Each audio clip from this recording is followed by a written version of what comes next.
লজ্জা লাগছে না? বলে ভাসুর দেওয়ার আছে কিন্তু হরিনামে লজ্জা করতে নাই না। বলে হরিনামে কি আনন্দ মুজলে বোঝা যায়, ডুবতে হবে মুছতে হবে, তাহলে তো বুঝতে পারবে হরিনামে কি আনন্দ। বিদায় গুরু ব্রহ্মানন্দ, হরিবল হরিবল।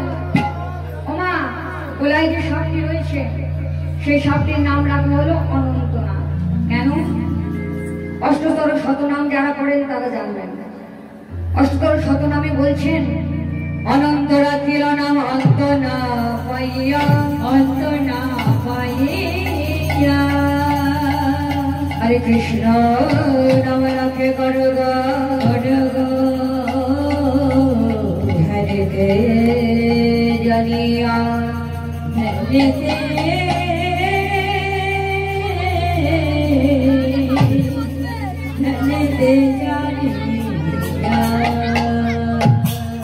তাহলে গলায় যে সব কি রয়েছে তার নাম কি বললাম?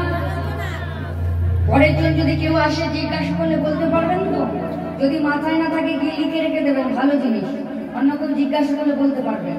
আর মাথায় যে সাপটি থাকে ছোট মতো, লক্ষ্য করেছেন তো? ওই সাপটির নাম রাখা হলো উদয় নাম। কি বললাম? উদয় নাম। চলুন সবাই মিলে দুটি বাহু তুলে হরি নামে কি আনন্দ কোথায় বোঝা যায়। সবাই মিলে দেখি কৃষ্ণ বলে বাহু তুলে চলো রে বৃন্দাবন।